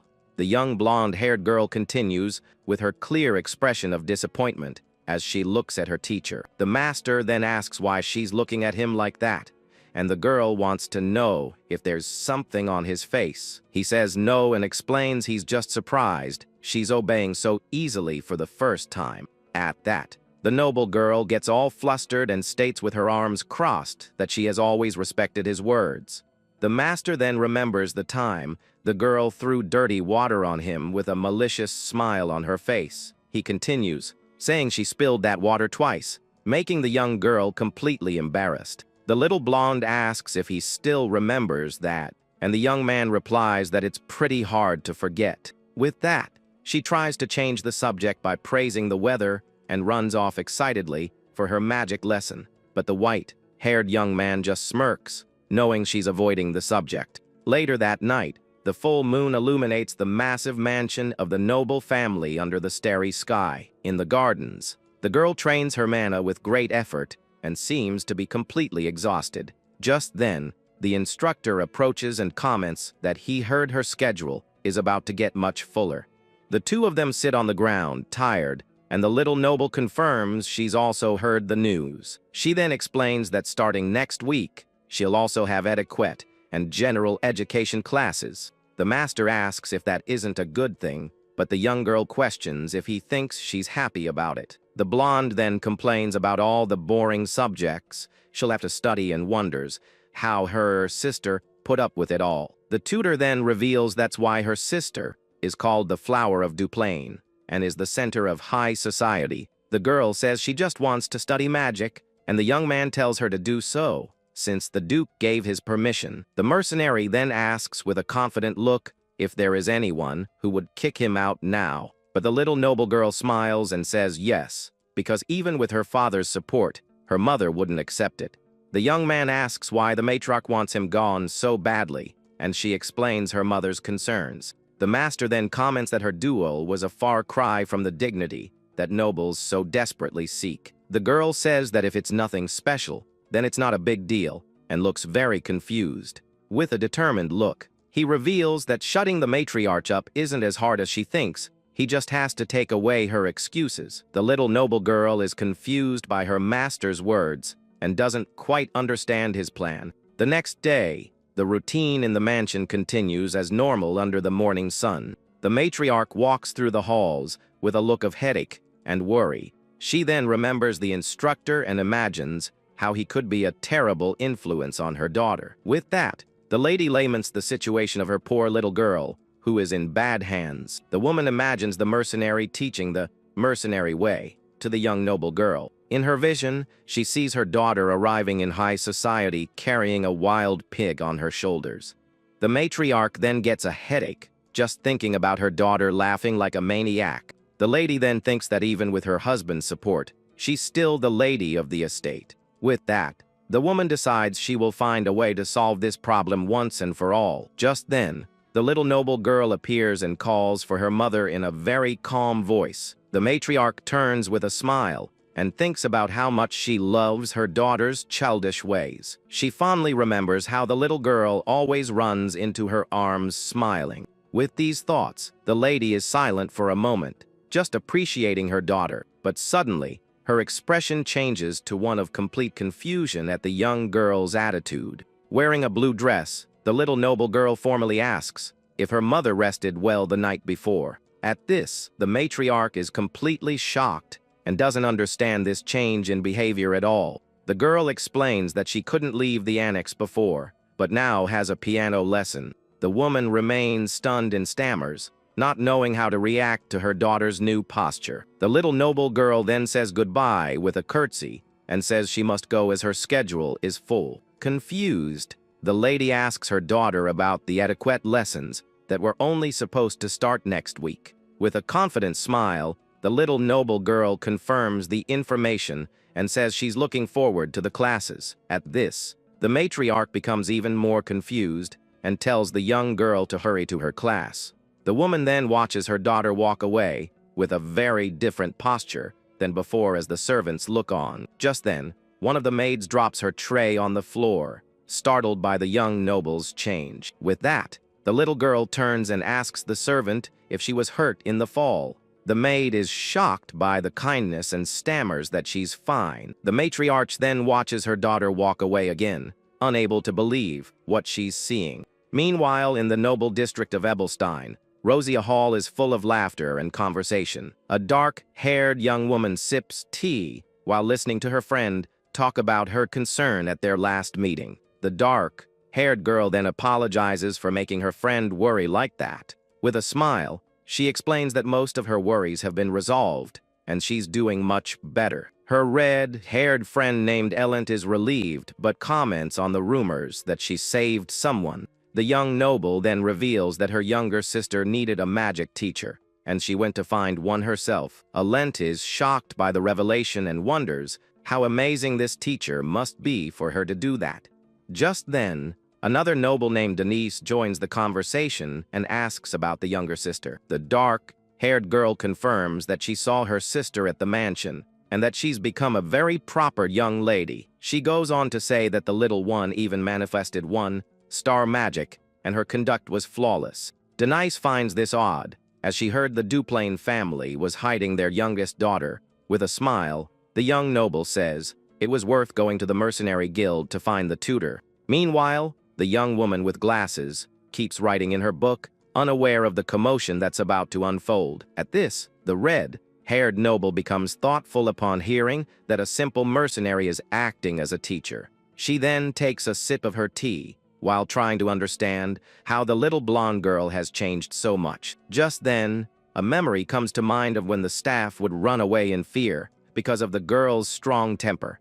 The guest is then impressed by the fact that the instructor turned that little terror into a one-star mage. But silence falls over the room as the young lady finishes her drink with a very mysterious look. The young woman then asks the older sister what the name of this talented magic master might be. She comments that this man will be very famous in the future, and that she would like to know his identity now. With a smile on her face, the firstborn reveals that the young man's name is Derek and seems very proud. We then see the little blonde girl telling her mother that the master is also teaching her etiquette rules. At this, the matriarch is surprised by the dedication and praises her daughter's effort in wanting to study on her own. But the little girl soon corrects the lady, saying that it was actually the tutor who explained everything. With great joy, the little one claims that she can only act like a lady because of his advice. Just then, the woman tries to keep smiling, but the young man's name won't stop echoing in her mind. The lady then walks furiously down the hall, as she can't stand to hear about this commoner anymore. At this, she grinds her teeth and vows that she will find a way to end this situation once and for all. Meanwhile, one of the servants comments that the young master is being very kind to everyone in the house. The gardener also notices the change and says that the little one's mood has improved greatly in just a few weeks.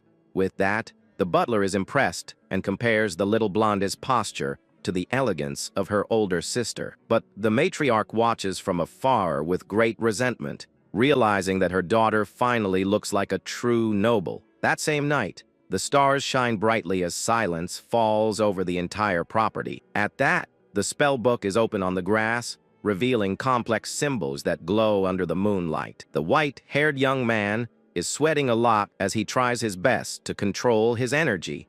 A blue aura then begins to envelop his body, showing that the secret training is very demanding. He maintains total focus as he tries to stabilize the flow of mana now running through his veins. At this, his hand glows intensely, and the magical sparks show that the power is almost out of control. The instructor then falls back, completely exhausted, as he tries to catch his breath after so much effort. Just then, he senses a presence approaching and quickly turns his head to see who is there. The Duke's son then appears, apologizing for interrupting the master's study time. The tutor sits up and asks what would bring the nobleman to this place so late at night. As the wind blows softly, the two men stand in silence, observing the starry sky. The two begin to talk about little Diala, and the red-eyed young man agrees to hear what he has to say. The visitor then notices the 3-star book and is shocked to learn that his father lent it to him. The guest is speechless, knowing that the material is a treasure that few are allowed to touch. The white-haired young man explains that it's a difficult level, but that he wants to study the content in advance. He remembers that the patriarch called him a true mage, which is why he was given this great trust. With that, the young man in the uniform is very impressed by the determination the commoner shows. The mercenary then asks the real reason for the visit and wants to know what the other wishes to say about his sister. At this, the nobleman turns completely red and asks shyly what teenage girls like these days. But the master just stares at him with a completely serious expression, not understanding the strange question. The nobleman suggests making a cloth doll that looks like his sister to give her as a gift right then. We then see the toy with a very creepy appearance and strange seams all over its face.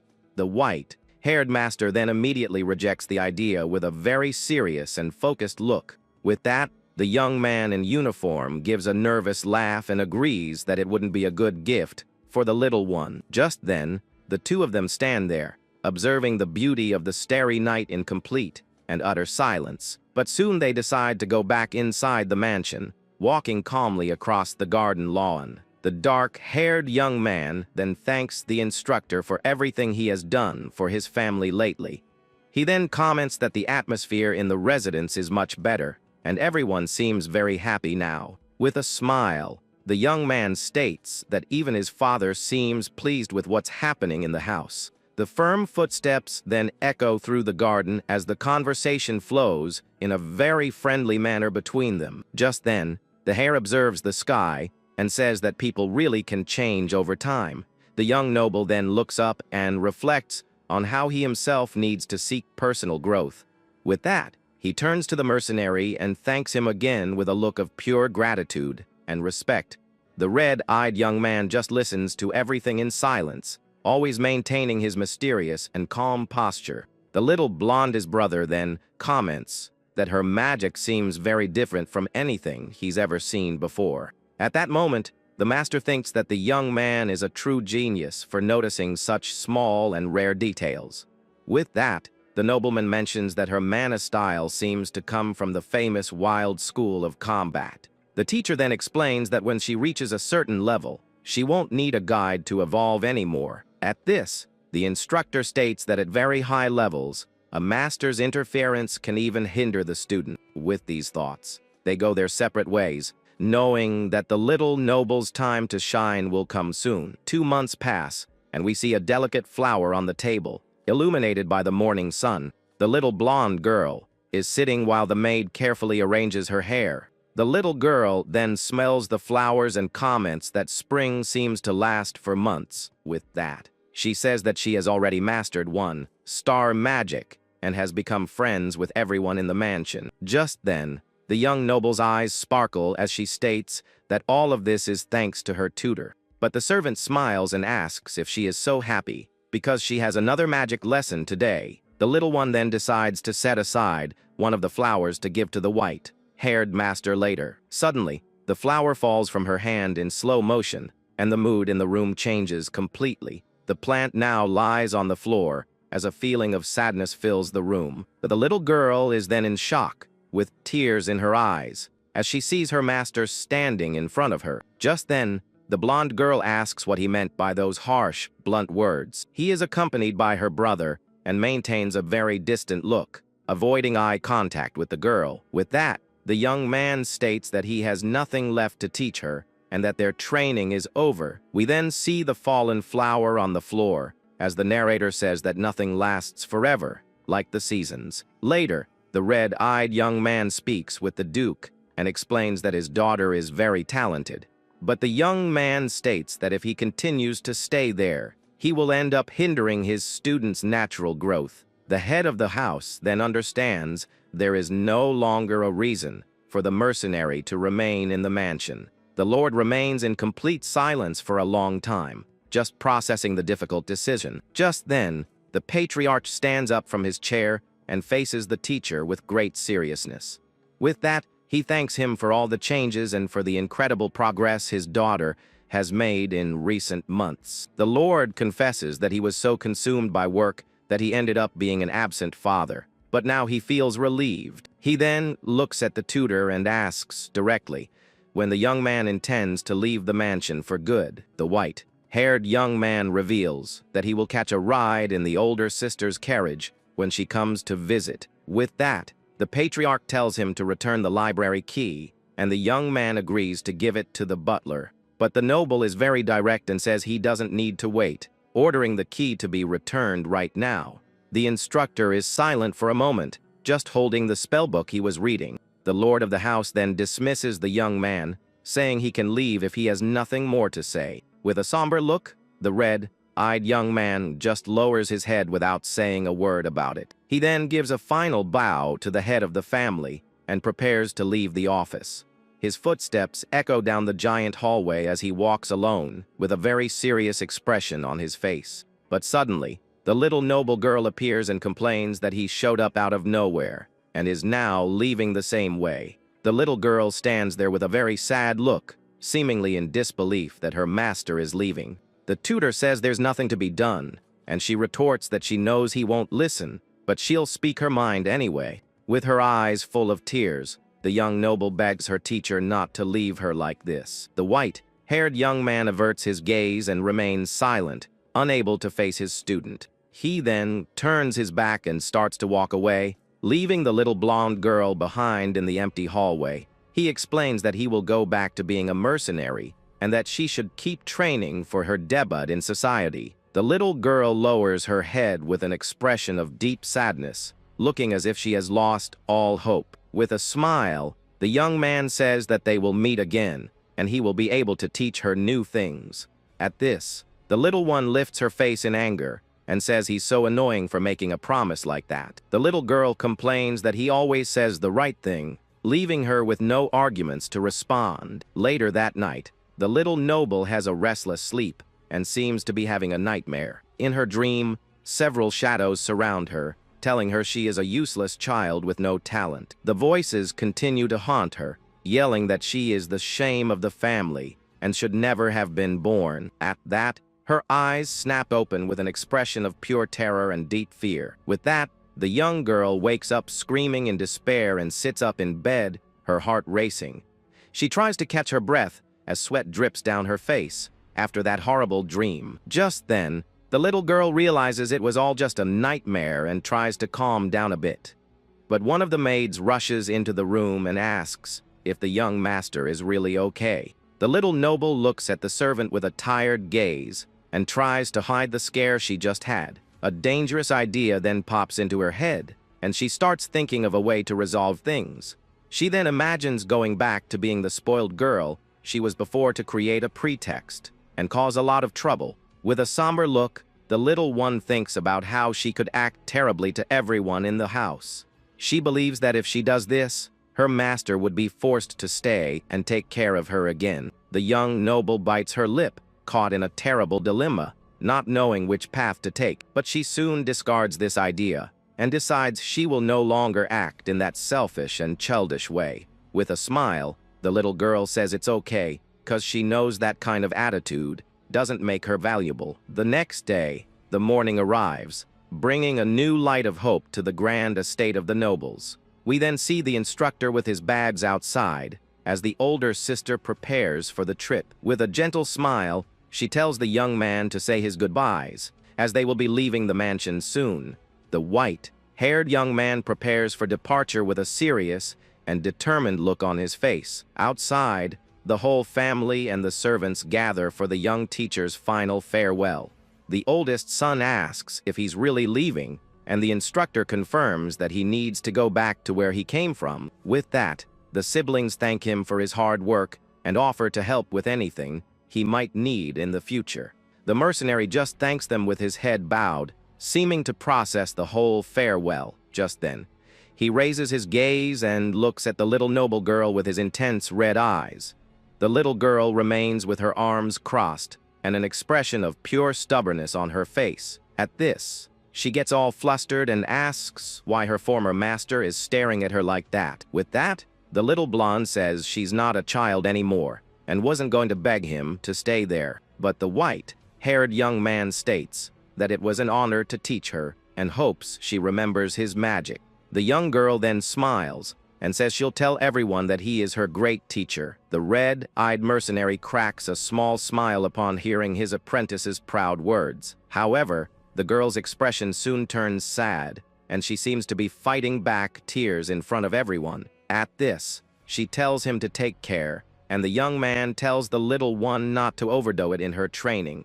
The noble then yells that she's an adult now and knows how to take care of herself without anyone's help. Just then, we see a different glint in the young instructor's eye as he looks at her with admiration. A memory of him saying the same words about being an adult who can manage on his own comes to mind. With that, the older sister approaches and places a hand on his shoulder to give one last piece of advice. She hugs him warmly and asks the young man to take her words seriously and keep them in his heart. The red-eyed young man remains silent as the carriage prepares for the long journey back. The little girl stares at the tutor with her arms crossed and a very serious expression on her face. The young man then holds her face, says that she doesn't need to become an adult so soon. With that, the little noble girl turns bright red, her eyes filled with sad tears. She covers her mouth to stifle a sob as she watches her master walk away for good. Just then, the young girl calls out his name loudly so that the young man won't leave like that. But with a tearful smile, she waves and promises that they will meet again in the future. At this, the instructor turns and arranges to meet her in the city of Ebelstein one day. The little noble girl nods, trying to hold back the tears that insist on falling. The scene then cuts to the blue sky as a new chapter begins for all of them now. Everything changes to the commercial district of Ebelstein, where a rat runs through the dirty streets. We then see the door of a tavern with a very rustic and intricately detailed design. Inside, a man takes a very hard blow to the face and falls to the ground without reacting. The crowd goes wild, shouting for his opponent to end it. The young man takes hit after hit, his face bruised from the blows. At that moment, a blonde girl shouts the protagonist's name with an excited smile on her face. With a cold look, the young mercenary states that he is finally back in his